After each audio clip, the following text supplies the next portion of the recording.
The stalker of St. Augustine was about to be stalked. Bottle blonde Tawny Blazejowski had become a dangerous loose cannon, menacing 16 people from coast to coast for 7 months, all connected to her ex-fiancé, Joe Good. How would you define what Tawny did to you? It was total harassment. She got him fired, humiliated, blasting his nude photo to his bosses, arrested, accusing him of beating her, investigated, claiming he ran a children's porn ring. I did everything I could to stay away from her. She was one step ahead of me the whole time. Cleverly convincing the sheriff's office that Joe Good was bad news. It was disturbing. Every time you see a police car drive by, are they coming for me? You're on pins and needles all the time. Not content with just Joe and her crosshairs, Tawny was targeting his kids and even people she never met. His co-workers, his new girlfriend, his girlfriend's landlord. When a desperate Joe asks attorney Brian Shorstein for help, Shorstein flinched. So you were afraid that she would come after you? You never knew who would be the target of what it is she was doing. Does anybody want to get involved with this thing? But he took the risk. First, convincing the sheriff's office that Joe was no victimizer, he was the victim. The first thing that came into our mind was, what are we missing? Detectives George Harrigan and Shannon Andrews began connecting the dots. She had manipulated law enforcement for so long, it was time that we get to the bottom of this and we get the real story. And quickly, because now Tawny was turning her venom on more children. Joe Good's new girlfriend, Mariella, reported an anonymous letter threatening her then 17-year-old daughter, Erin. Said, this is what Erin will look like the next time Mariella sees her, if she sees or even talks to Joe Good one more time. And attached was a picture of a mutilated body. What a horrific thing to send. This is a death threat. She's taken it a step too far. She was the stalker at one point, but when this happened, she became the stalked. Stalked by investigators and soon enough unable to hide behind her lies. And then a breakthrough in the case. Finding out the anonymous report sent to law enforcement hotlines originated, from Tawny's computer. You leave an electronic trail, that all came back to her. It was enough evidence to get a search warrant and show up at Tawny's house. You knocked on the door, she was home. Yes. What'd she look like? Like a mother at home with her kids. Totally normal. Totally normal. But there was nothing normal about the tiny spiral notebooks Tawny kept in her bedroom. Turns out while her kids were studying, Tawny was scheming. So this is the first notebook that you saw?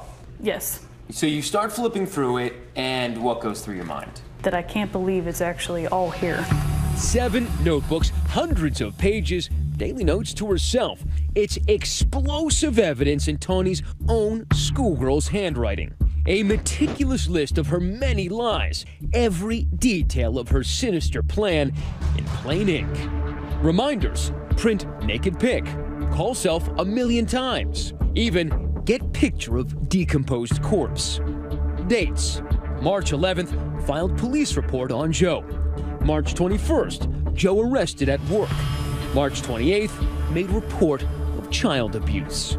And once completed, each dirty deed crossed off the list. On the margins, the haunting word, done.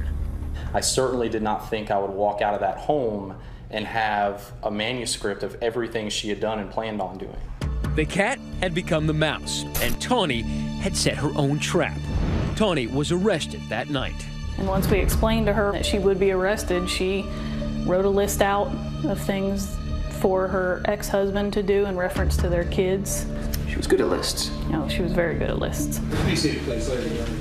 And finally, prosecutors would present the judge with another list, Tawny's lengthy catalog of crimes. 3 counts of threats or extortion, 4 counts of aggravated stalking, and 1 count of false report of abuse, child neglect, or abandonment. Tawny pleaded no contest to 8 felony counts.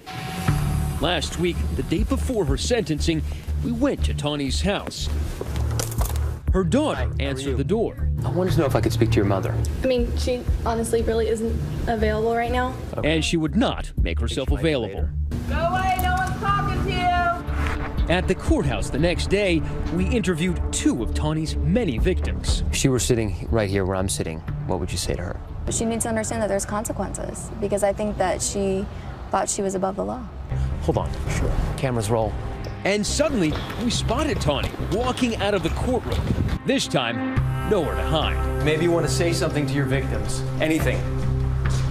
Do you feel any remorse? You're smiling. Why are you smiling? Something funny? I'm sorry, something funny. Ruined the people's lives right there. They're telling me you sent them porn. You said that their kids were pedophiles. You accused them of being pedophiles. You have nothing to say.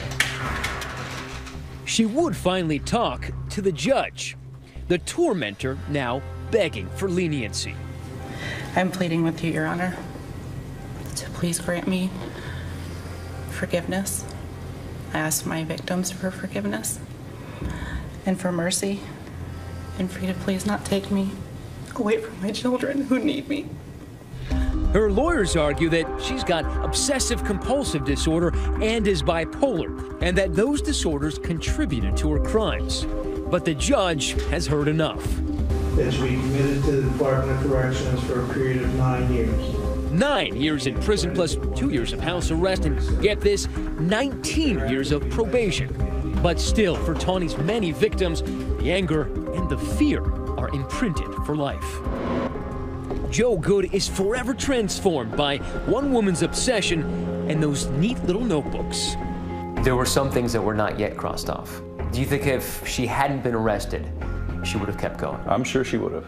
Joe Good had been arrested 3 times for not having done anything wrong. Correct. I mean, does the department feel guilty about that, or? Absolutely. It's changed us forever as far as investigators.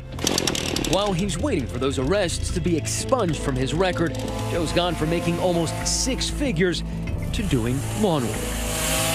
If she were here right now and you could ask her any question or tell her anything, what would you say? Why couldn't you just let go? So here's the question tonight. What do you think of that sentence? 9 years in prison, 19 years of probation. Too much or too little for all those lives she changed? Let us know. Use the hashtag ABC2020.